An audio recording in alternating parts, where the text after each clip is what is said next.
Hello, this is Richard Newton here from Equine Infectious Disease Surveillance, based at the University of Cambridge, with the generous support of the UK's thoroughbred racing and breeding industry. I'm going to speak to you today about equine influenza and why we do need to vaccinate. First of all, I'm going to take a historical look at this infection, and I'm going back to 1751 and a publication by William Gibson called A New Treatise on the Diseases of Horses. And in this tome, William Gibson describes quite fully the clinical signs and features of a disease that we would know today as equine influenza. And here are some of the quotes. They were seized suddenly with a vehement, dry-founding cough which took them so violently. That very well describes the cardinal clinical feature of flu, which is that harsh, dry cough that we know today. For the first 2 days, most of them refused all manner of food as well as water. So they probably had a fever and they were off their food as well. Again, that is described. This distemper, though no ways mortal, yet was so very catching that when a horse was seized with it, I observed those that stood on each hand of him were generally infected as soon as he began to run at the nose. So showing that whilst it wasn't fatal for these animals, it was very infectious and would spread rapidly. And finally, the horses that chiefly escaped the distemper were full-aged old horses, many of which were no ways infected, though very much exposed to it.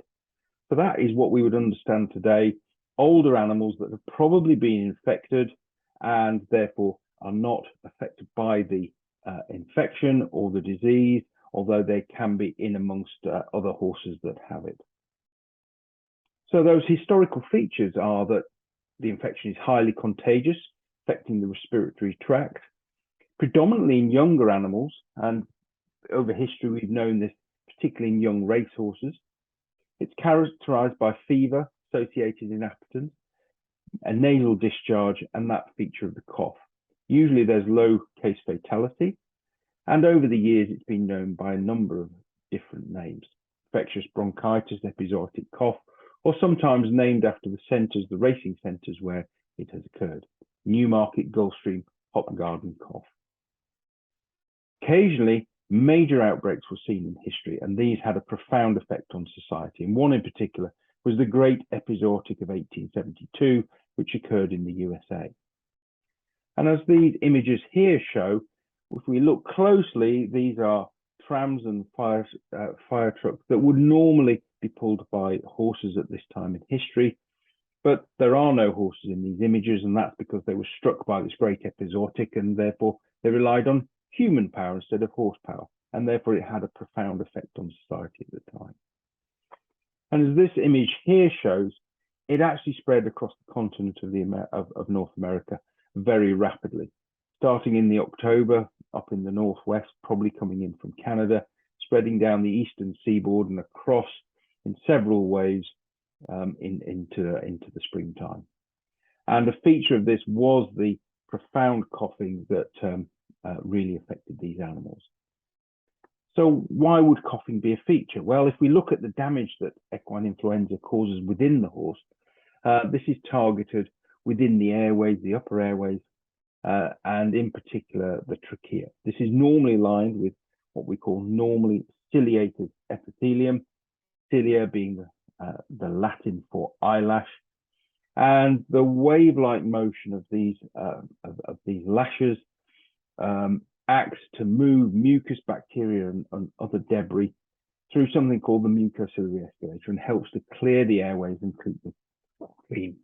So here we see an electron micrograph image of a healthy ciliated epithelium. You can see that it looks like a sort of nice smooth carpet. But 3 days into an infection with equine influenza, we see that starting to get highly disrupted, and bacteria, as you see in the bottom left-hand corner, starting to invade the picture. And by 6 days, that's all been denuded, all removed, leaving this sensitive basal layer, and that's what allows the horse to, and it relies on coughing to clear the airways, because this escalator has been denuded. So in terms of equine influenza and horses, The culprit is the equine influenza virus, which has got these outer coat proteins known as hemagglutinin and neuraminidase. And these give rise to the naming of the flu viruses. So avian flu, as we hear about virtually every day at the moment, H5N1. And that's because flu viruses inherently will circulate amongst wildfowl and then spill over into other species, as we're seeing with bird flu. We also have human flu, swine flu, and same with horse flu as well. And then they become established within those new hosts, and that's what we're dealing with at the moment. So the virus that we have is H3N8, and that's been known to us since 1963 when it first emerged in North America.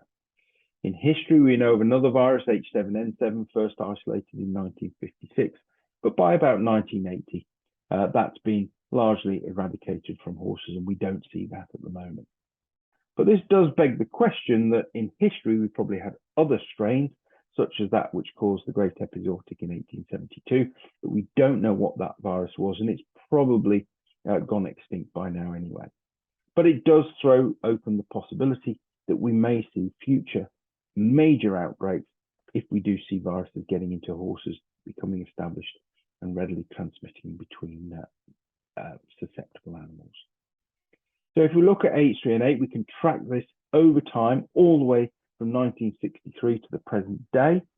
And as part of that, the virus naturally mutates in a phenomenon known as antigenic drift.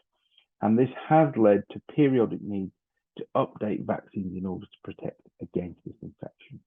And that's where you see this tree of viruses as it emerge, and we can track it over time. So what's the relevance of equine influenza to the equine sector? Well, as we've heard, it's rapid spread of signs within and between groups of animals. And this often happens when animals are moved and mixed, and does give rise to sort of seasonal appearance, but particularly in the summer and autumn months, in the same way that we see human flu appearing in the winter. It predominantly affects horses that will be attending events, shows, dealer sales, and particularly where vaccination is not mandated or required, as this infection will spread rapidly between susceptible animals. And we need to remember this is an international phenomenon. It's not just going on within our country. And this does lead to the introduction of new viral strains from other endemic areas across the world. And a particularly dramatic example of that was in Australia in 2007. They've never seen flu before in that country, and it did have quite a profound effect until it was eradicated later that same year. So influenza does pose a threat to equestrian activities, and therefore it is highly relevant, and we need to think about how we can possibly prevent and control it.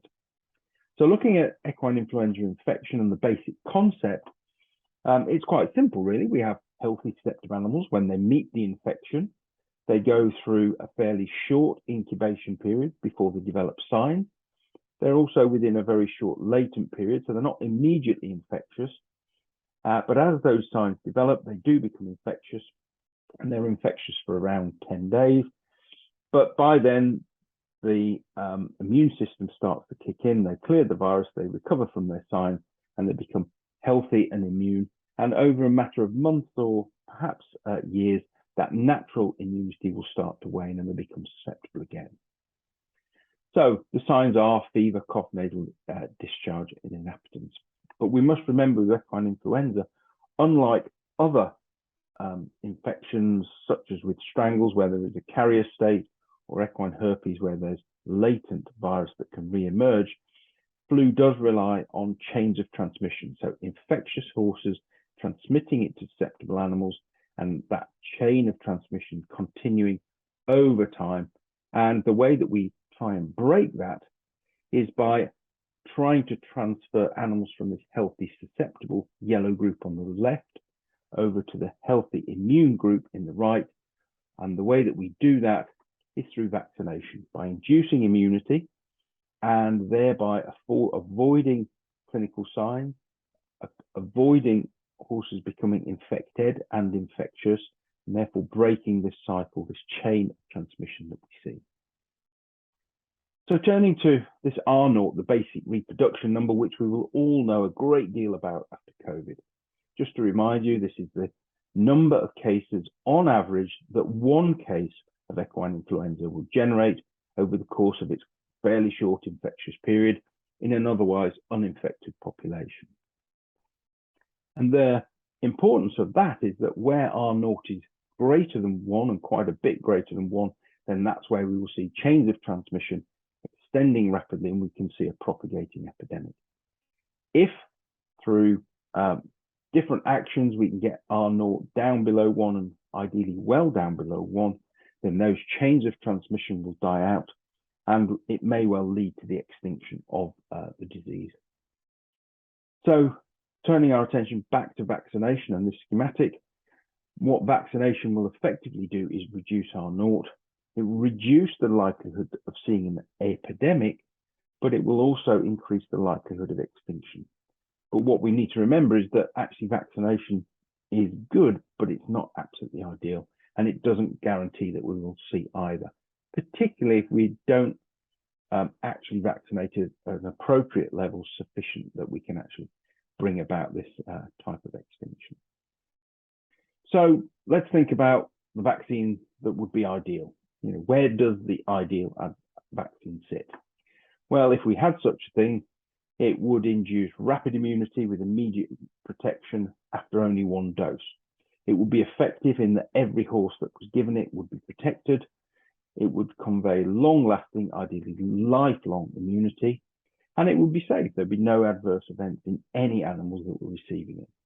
But as we know from all vaccines and where they're used, the ideal vaccine doesn't actually exist. So what are we actually left with? Where is the vaccine that's marked real? What is real life? In this schematic that I'll reveal over time, the antibody levels go up on the left-hand side and they convey protective immunity. So the higher the level of antibody, the better protection that we'll see. But unfortunately, it takes several doses of vaccine, not just one dose, in order to get any level of protective antibody. And that's why we have to give 2 doses around 4 to 6 weeks apart before we start to see any type of significant protective effect. That effect is not long lasting initially after only 2 doses, and it will decline over a matter of a few months. So again, we return horses and the population that are vaccinated to a susceptible level. So we have to go in again with a 3rd dose, first booster, and we do generally see a quite a good response to that, which is longer lasting, although it won't last, you know, much beyond 12 months. And so, and if we don't put that V3 in, then we're back to really a baseline level and the population becomes susceptible.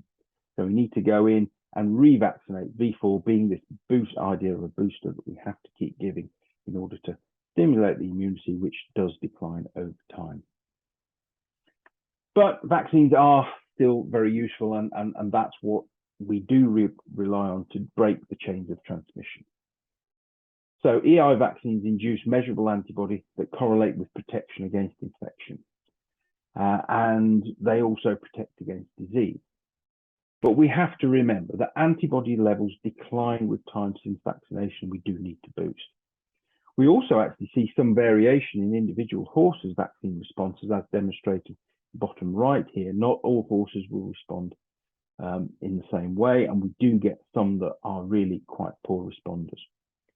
And I think we need to remember that horses are better protected at 6 versus 12 months after booster vaccination, and some animals will be better protected than others. So there are things that we can tweak with the programs that we've got in terms of how we use vaccines in order to optimize it, depending on the risks that are being faced. So in summing up, equine influenza is a highly contagious, rapidly spreading viral respiratory disease of horses. It relies on these chains of infectious transmission to persist in horses, as there is no carrier or latent state for this infection. It's associated with frequent moving and mixing of horses that have not been vaccinated.